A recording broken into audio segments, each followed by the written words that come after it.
Edgar Armen. Los exiliados de Capella. Quieran o no quieran los hombres, con el tiempo, la luz de la verdad se hará en los 4 puntos cardinales del mundo. Palabras de Racine, guía espiritual. Advertencia: esta no es una obra de erudición o de ciencia, que se apoye en documentos o testimonios oficialmente aceptados y de fácil consulta. Es un simple ensayo de reconstrucción histórico-espiritual del mundo, realizado con auxilio de la inspiración.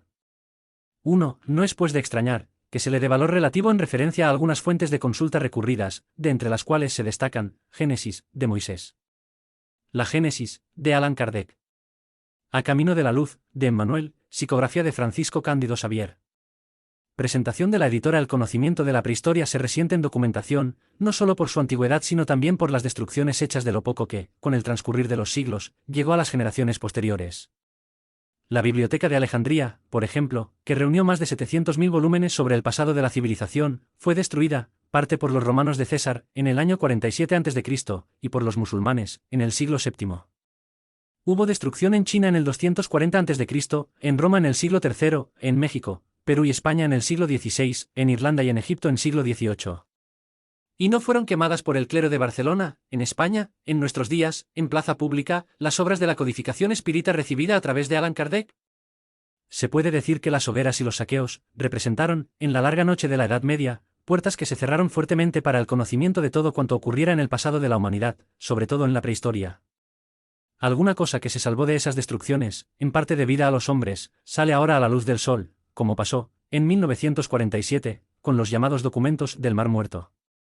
Este trabajo de recuperación del pasado está recibiendo ahora un fuerte impulso por parte de devotos investigadores, en forma de publicaciones literario-científicas, animadas por un interés que no se agota. Este libro, editado por primera vez en 1951, se une a ese sector de publicaciones, no obstante se refiera, en realidad, a asuntos espirituales y religiosos, inmigraciones de espíritus venidos de otros orbes, hundimiento de continentes legendarios y transferencia de conocimientos, o mejor, de tradiciones espirituales de Occidente para el Mediterráneo, hace milenios. Es un libro pionero en la utilización didáctico-doctrinaria de estos conocimientos, incluidos por el autor en los programas de la Escuela de Aprendices del Evangelio, de la Iniciación Espírita, fundada en 1950, destinada a promover la instrucción de todos aquellos que desean realizar su espiritualización en la línea iniciática cristiana, según los moldes establecidos por la doctrina de los espíritus. La tercera edición se publica con revisión ortográfica y actualización de datos históricos y técnicos. Sao Paulo, enero de 1999. La editora. El título. Muchas veces, en momentos de reflexión, nos viene a la mente interrogantes referentes a los cambios y migraciones periódicas de, y la constelación del Cochero, en los mapas zodiacales, que los astrónomos terrestres compulsan en sus estudios. Se observa, dibujada, una gran estrella en la constelación del Cochero que recibió, en la Tierra, el nombre de Cabra o Capella. Magnífico sol entre los astros que nos son más vecinos. Ella, en su trayectoria por el infinito, se hace acompañar, igualmente, de su familia de mundos, cantando las glorias divinas de lo ilimitado. A Camino de la Luz, Emmanuel, Cap.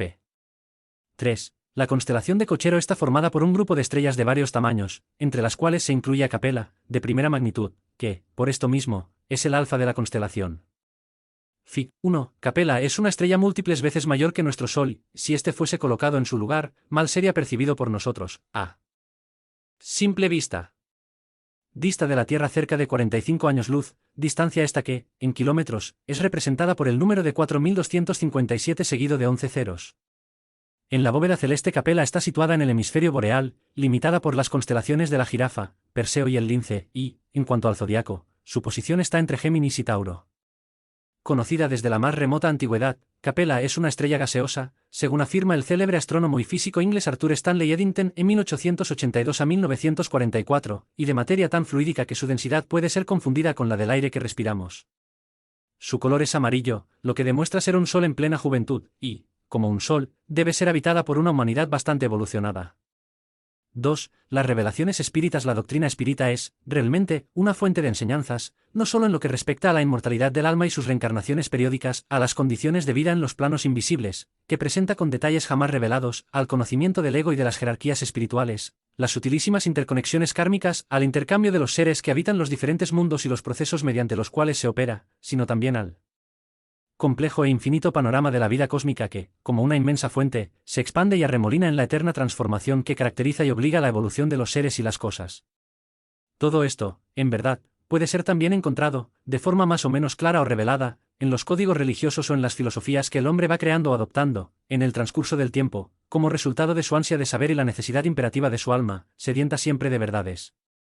Todo ha sido revelado, gradualmente, en partes, por el Maestro Divino o por los misioneros que él haya enviado, de tiempo en tiempo, a nuestro mundo, para auxiliar al hombre en su esfuerzo evolutivo, revelaciones esas que se dilataron enormemente y culminaron con las enseñanzas de su propia boca y la ejemplificación de su vida, cuando descendió aquí, por última vez, en este mundo de miserias y maldades, para redimirlo, sobre los que habitaban la tierra de sombra y de muerte resplandeció una luz. Por otro lado, la ciencia materialista estudiando las células, comparando los tipos, excavando la tierra, escrutando los cielos, ha conseguido establecer una serie de conclusiones inteligentes y justas, desde su punto de vista, para explicar las cosas, comprender la vida y definir al hombre. Sin embargo, solamente en nuestros días, por la palabra autorizada de los espíritus del plano invisible, que vinieron a hacer realidad, en el momento preciso, las promesas del Paracleto, es cuando, entonces, la revelación se desarrolló, con claridad y detalles a medida que nuestros espíritus, lentos todavía e imperfectos, han sido capaces de admitirla.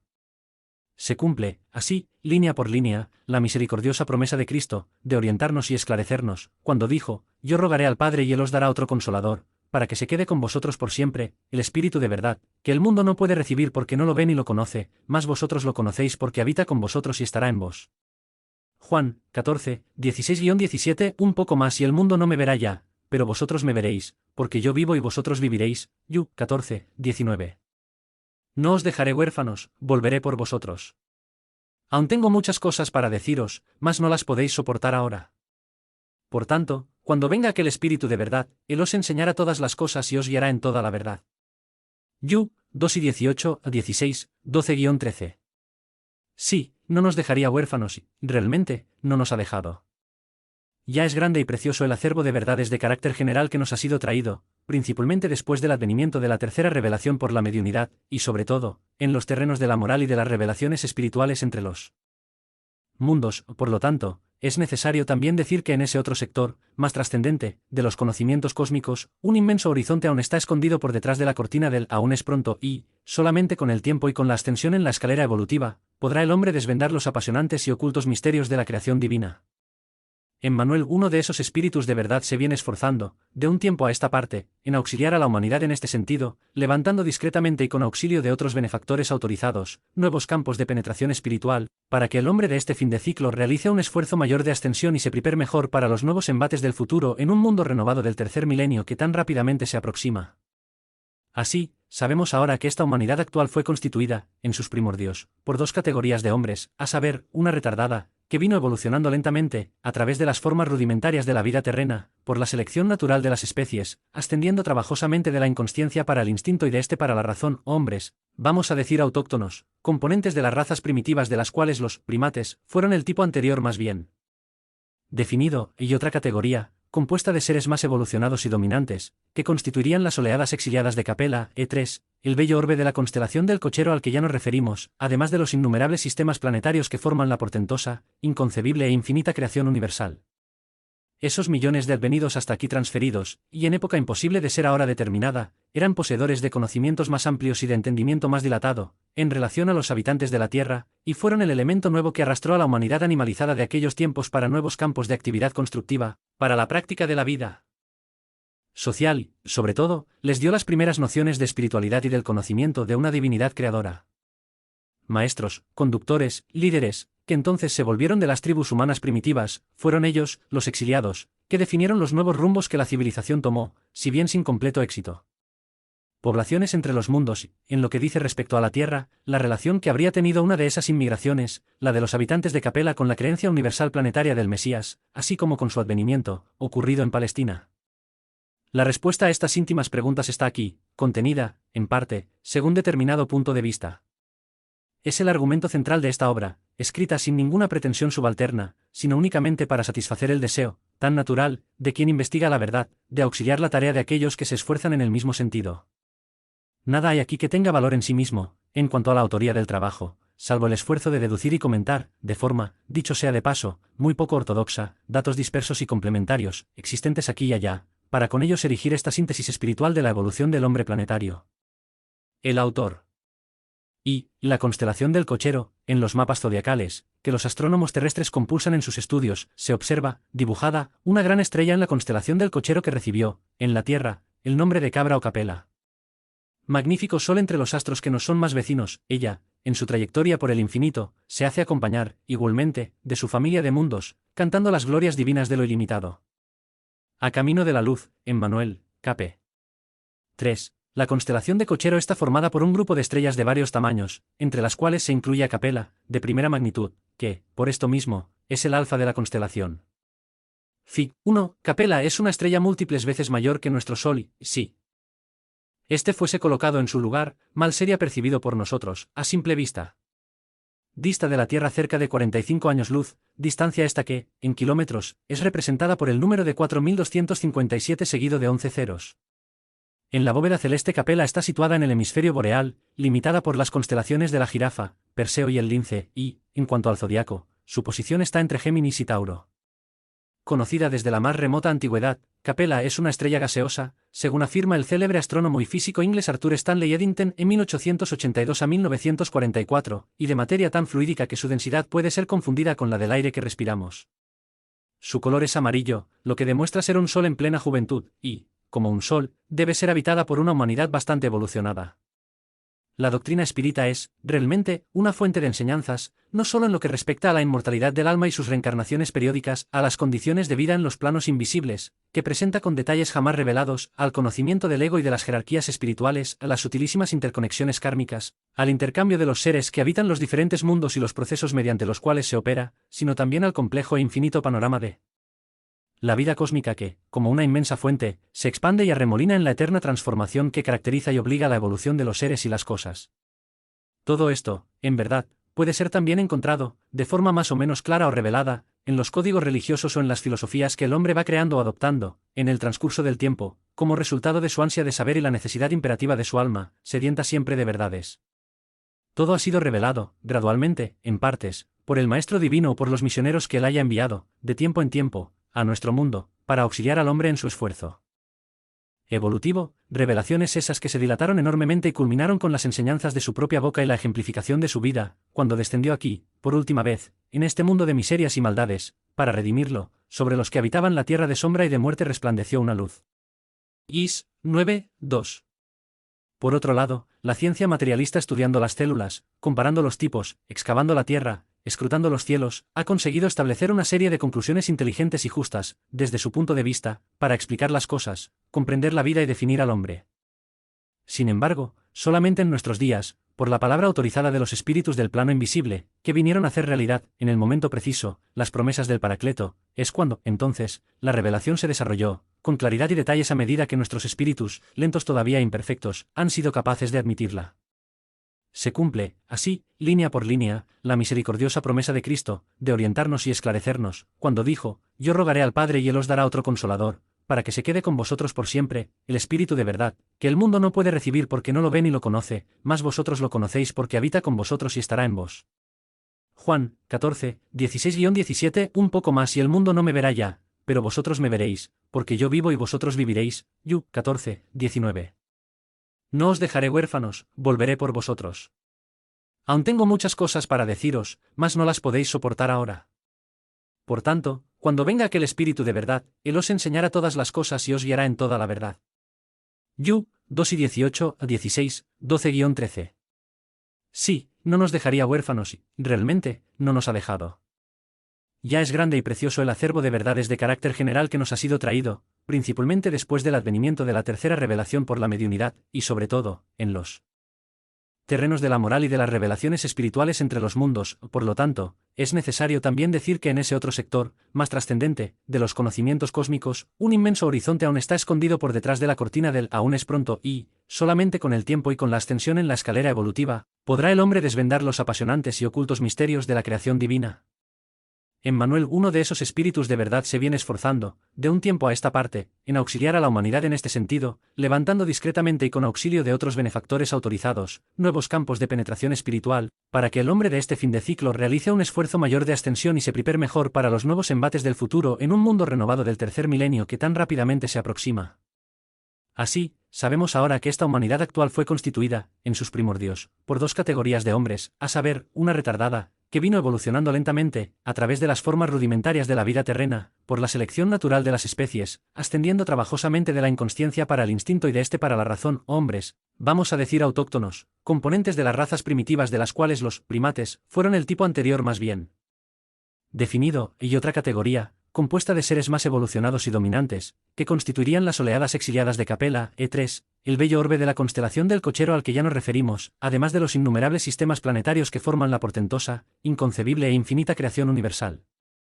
Esos millones de advenidos hasta aquí transferidos, y en época imposible de ser ahora determinada, eran poseedores de conocimientos más amplios y de entendimiento más dilatado, en relación a los habitantes de la Tierra, y fueron el elemento nuevo que arrastró a la humanidad animalizada de aquellos tiempos para nuevos campos de actividad constructiva, para la práctica de la vida social, sobre todo, les dio las primeras nociones de espiritualidad y del conocimiento de una divinidad creadora. Maestros, conductores, líderes, que entonces se volvieron de las tribus humanas primitivas, fueron ellos, los exiliados, que definieron los nuevos rumbos que la civilización tomó, si bien sin completo éxito.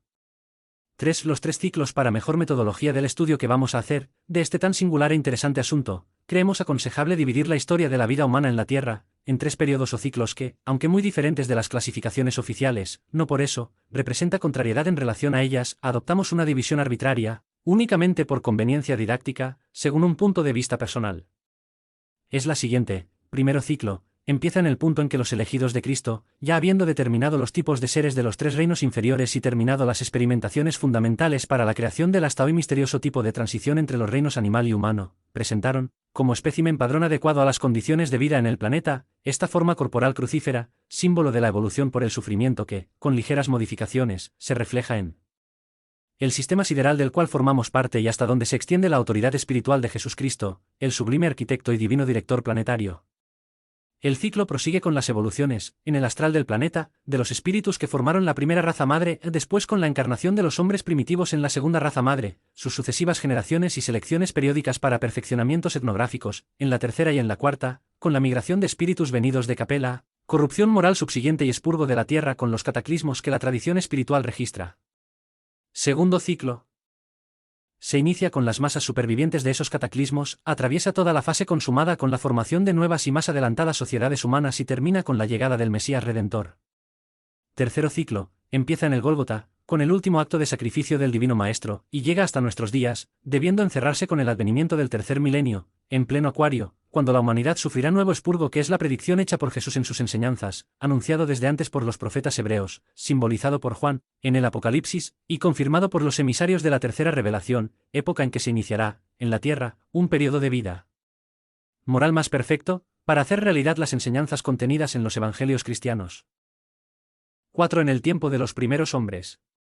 Hoy, no se ignora ya que los seres vivos, sus formas, estructura, funcionamiento orgánico y vida psíquica, lejos de ser efectos sobrenaturales o fruto del acaso, son la resulta de estudios, observaciones y experimentos de larga duración, realizados por entidades espirituales de elevada jerarquía, colaboradoras directas del Señor, en la formación y en el funcionamiento regular, sabio y metódico, de la creación divina. El principio de todas las cosas y seres es el pensamiento divino que, en el acto de la manifestación y por virtud propia, se transforma en leyes vivas, inmutables, permanentes. Entidades realmente divinas, como intérpretes, o mejor, ejecutoras de los pensamientos del Creador, utilizándose del verbo, que es el pensamiento fuera de Dios, y por el verbo, plasman el pensamiento en la materia a la fuerza del verbo, dentro de las leyes, actúa sobre la materia, condensándola, creando formas, andamiajes, para las manifestaciones individuales de la vida. El pensamiento divino solo puede ser plasmado por la acción dinámica del verbo, y este solo puede ser emitido por entidades espirituales individualizadas, lo que el absoluto no es, intermediarias existentes fuera del plano absoluto, pero que poseen fuerza y poder, para actuar en el campo de la creación universal. Así, cuando el pensamiento divino es manifestado por el verbo, él se plasma en la materia fundamental E4, por la fuerza de la misma enunciación, dando nacimiento a la forma, a la creación visible, aparente. Sin el verbo no hay esa creación, porque no se concretizó en la forma, es como si no existiese, permanecería como pensamiento divino y revelado, en el nivel de la existencia abstracta. Por tanto, para la creación de la tierra el verbo fue y es el Cristo. Pablo, en su epístola a los Efesios, 3:9, dice, Dios, por Jesucristo, creó todas las cosas. Y Juan Evangelista explicó muy bien, al principio era el verbo, y el verbo estaba con Dios y el verbo era Dios. Job 1:1, todas las cosas fueron hechas por él, y sin él, nada de lo que fue hecho se hizo. Job 1:3, por eso es que el Divino Maestro dice, yo soy el camino, la verdad y la vida, nadie va al Padre si no es por mí. Job 14:6. Así, pues, se formaron los mundos, seres y cosas, todo por la fuerza del Verbo, que traduce el pensamiento creador, según las leyes que ese mismo pensamiento encierra. En otras palabras, el Absoluto, por el pensamiento, crea la vida y las leyes, y entidades espirituales del plano divino, por la fuerza del Verbo, plasman la creación en la materia, dan forma y estructura a todas las cosas y seres y presiden su evolución en la eternidad. En el Génesis cósmico referido a la Tierra, la acción del Verbo tradujo el pensamiento creador, a su debido tiempo, en la constitución de una forma globular fluídica emanada del Sol, central que vino a situarse, en un concreto punto del sistema planetario, como nuevo recurso de manifestación de vida para seres en evolución. Alrededor, rodeando a la Tierra, se formó una capa fluídica, de tenor más elevado, destinada a servirle de limitación y protección, como también de matriz astral para la elaboración de las formas vivas destinadas a evolucionar en ese mundo en formación. Esa capa contenía los gérmenes de los seres, conforme fueron concebidos por los espíritus creadores de las formas, representando tipos patrones, fluídicamente plasmados para futuros desarrollos. Y, con el tiempo, progresando la condensación de la forma globular, según las leyes que rigen la creación universal, los gases internos emanados del núcleo central subían a la periferia del conjunto, donde eran contenidos por la capa protectora, y de ahí, condensados por el enfriamiento natural, caían nuevamente sobre el núcleo, en forma líquida, trayendo, esto sí, en sus tejidos, si así podemos decir, los gérmenes de vida allí existentes. Esos gérmenes, así conducidos, se esparcieron por la superficie del globo en formación, aguardando oportunidad de desarrollo, y cuando, después de innumerables repeticiones de ese proceso de intercambio, la periferia del globo ofreció, finalmente, condiciones favorables de consistencia, humedad y temperatura, en ella surgió la materia orgánica primordial, el protoplasma, que permitió la eclosión de la vida, con la proliferación de los gérmenes ya existentes, como espíritus humanos en condiciones primarias involutivas monadas aptas para el inicio de la trabajosa escalada evolutiva en la materia, y otros gérmenes que, según la cronología de los reinos, deberían, en el futuro, también manifestarse. Los seres vivos de la Tierra, con las formas que les fueron atribuidas por el Verbo y sus escogidos, aparecieron en el globo hace centenas de millones de años, primero en las aguas, después en la tierra, primero los vegetales, después los animales, todos evolucionando hasta sus tipos más perfeccionados. Según pesquisas y conclusiones de la ciencia oficial, la Tierra tiene 2 billones de años de existencia, habiendo vivido 1 billón de años en proceso de ebullición y enfriamiento, después de lo que, solamente entonces, surgieron los primeros seres dotados de vida. Hasta Louis Pasteur, en 1822 a 1895, químico y biólogo francés, la opinión firme de los científicos sobre el origen de los seres era la teoría de la generación espontánea, según la cual los seres nacen espontánea y exclusivamente de sustancias materiales naturales como, por ejemplo, larvas y microbios naciendo de elementos en descomposición. Con las pesquisas y conclusiones de este inminente sabio francés el conocimiento se modificó y quedó probado que los gérmenes nacen unos de los otros, no teniendo valor científico la suposición de la generación espontánea, mientras que el problema continuaba aún en pie en relación al primer ser, del cual los demás se generaron. En 1953 el bioquímico americano Wendell Meredith Stanley, E1904-1971, aisló un microbio incomparablemente más primitivo que cualquiera de los demás conocidos hasta entonces, y que se reproducía, incluso después de sometido al proceso de cristalización. Como, hasta entonces, ningún ser vivo pudo ser cristalizado y continuar viviendo, de esto se concluyó que el ser en cuestión era un intermediario entre la materia inerte y la materia animada por la vida. Admitieron los investigadores que ese dato vino a rellenar la gran laguna existente entre los seres vivos más atrasados y las más complejas sustancias orgánicas inanimadas como, por ejemplo, las proteínas. Ese ser sería entonces, académicamente hablando, el punto de partida para las generaciones de los seres vivos existentes en la Tierra, los cuales, hace 1,5 billones de años, vienen evolucionando sin cesar, perfeccionando las especies y sus actividades específicas. En esas etapas primordiales de la evolución humana, y en el vértice del reino animal, estaban los simios, muy parecidos a los hombres, aunque, todavía animales, sin aquello que, justamente, distingue el hombre del animal, a saber, la inteligencia. De este punto en adelante, por más que investigase, la ciencia no consiguió localizar un tipo intermediario de transición, bien definido entre el animal y el hombre.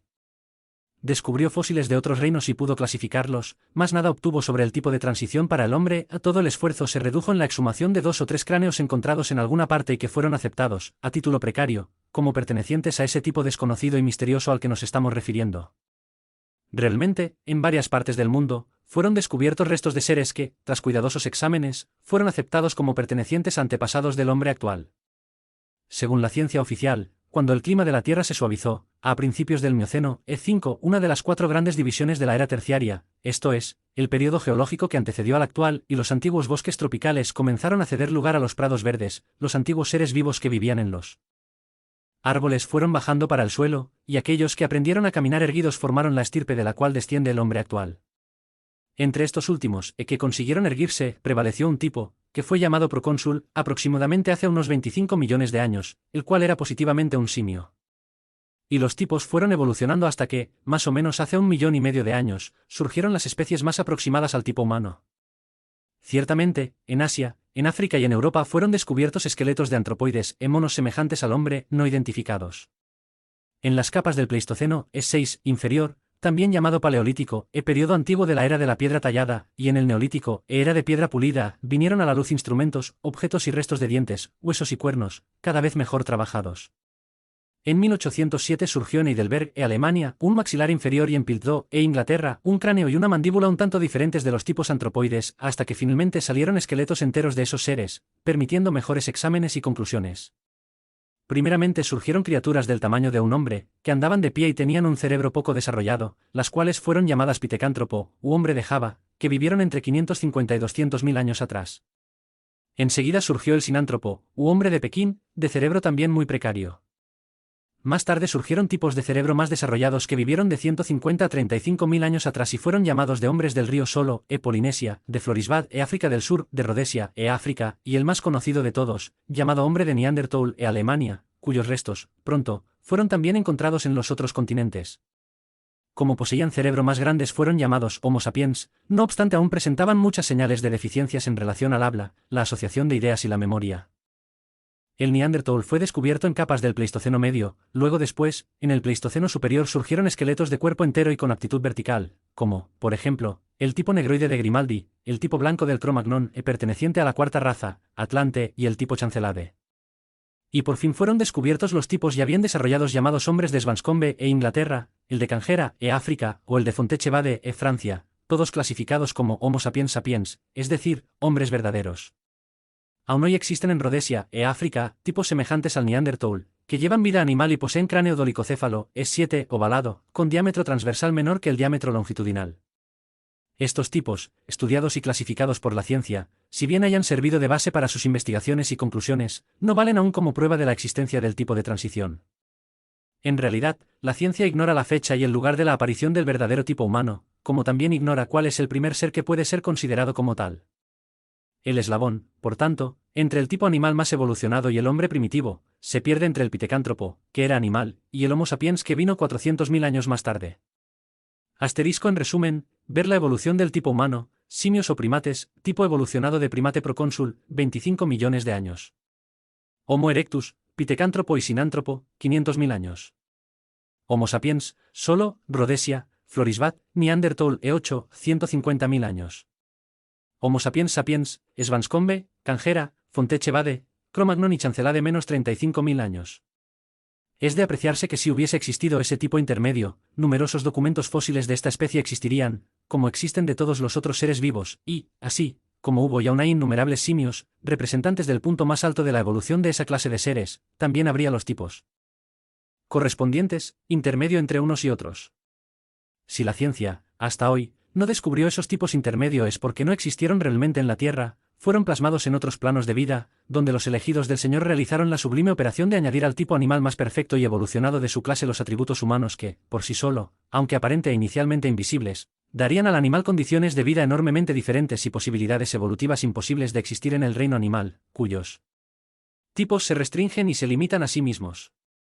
Sobre asunto de tan delicado aspecto oigamos lo que dice el instructor Emmanuel, en una comunicación recibida, en 1937, por el medium Francisco Cándido Xaviere que transcribimos in letteris: amigos, que la paz de Jesús descanse sobre vuestros corazones.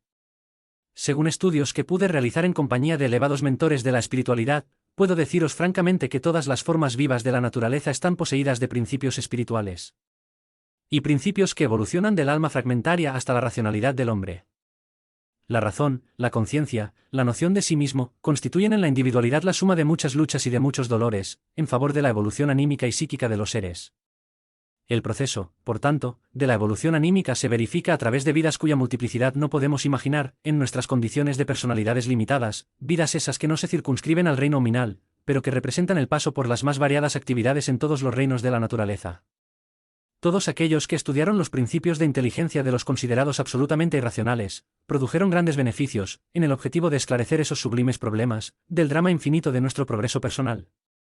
El principio inteligente, para alcanzar las cumbres de la racionalidad, tuvo que experimentar otros periodos de existencia en los planos de vida.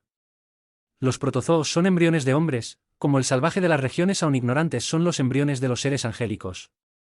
El hombre, para conseguir el conjunto de sus perfecciones biológicas en la Tierra, tuvo el concurso de espíritus exiliados de un mundo mejor para la orbe terráquea, espíritus esos que se dio en llamar de componentes de la raza adámica, que fueron en tiempos remotísimos desterrados para las sombras y para las regiones salvajes de la Tierra, porque la evolución espiritual del mundo en que vivían no los toleraba ya, en virtud de sus reincidencias en el mal. Vuestro mundo era entonces poblado por los tipos del primata hominus, dentro de las eras de la caverna y el sílex, y esas legiones de hombres singulares, por su asombroso e increíble aspecto, se aproximaban bastante al Pocicánthropes erectus, estudiado por vuestras ciencias modernas como uno de los respetables ancestros de la humanidad. Fueron, por tanto, las entidades espirituales a que me referí que, por misericordia divina y en razón de las nuevas necesidades evolutivas del planeta, imprimieron un nuevo factor de organización a las razas primigenias, dotándolas de nuevas combinaciones biológicas, objetivando el perfeccionamiento del organismo humano.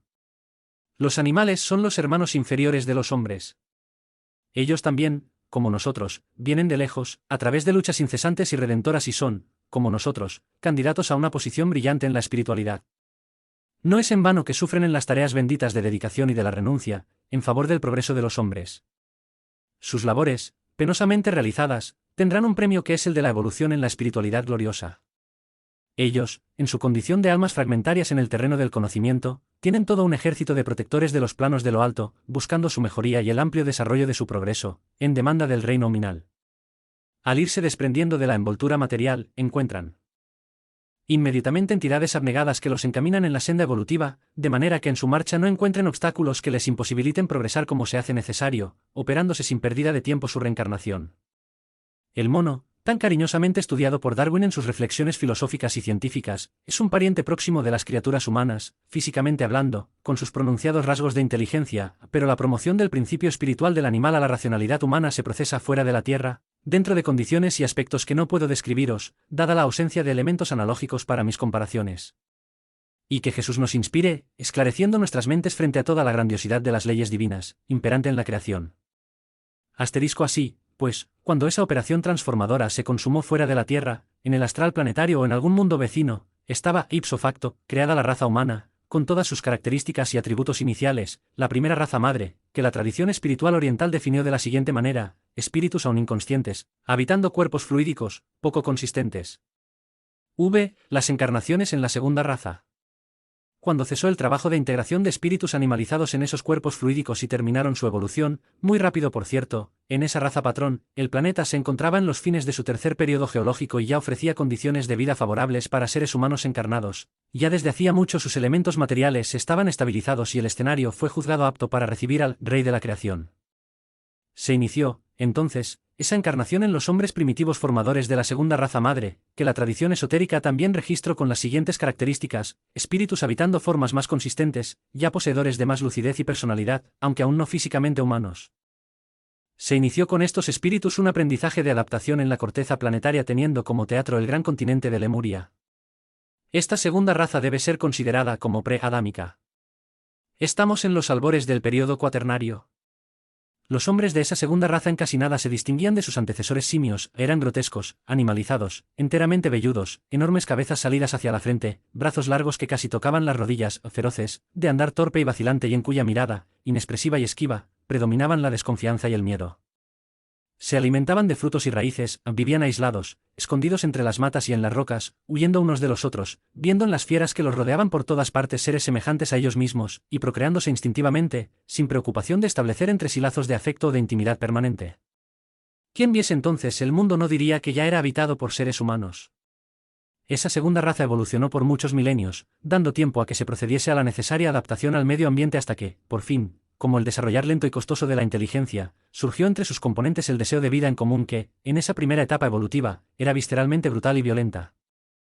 Los ímpetus del sexo nacieron de forma terriblemente bárbara y los hombres salían furtivamente de sus antros oscuros para apoderarse por la fuerza de compañeras inconscientes e indefensas, con las cuales se engendraban hijos que se criaban por sí mismos, alrededor del núcleo familiar, como fieras. Con el traspaso del tiempo, entretanto, esa proliferación desordenada y el agrupamiento forzado de seres de la misma sangre, obligaron a los hombres a buscar habitáculos más amplios y cómodos, que encontraban en grutas y cavernas naturales, en las bases de las colinas o en las depresiones de las montañas. Su inteligencia aún no alcanzaba para la idealización de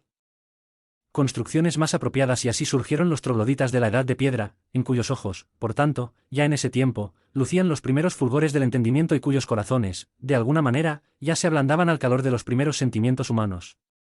He ahí como ellos fueron vistos por el espíritu de Juan, el Evangelista, en comunicación dada en España, a finales del siglo pasado.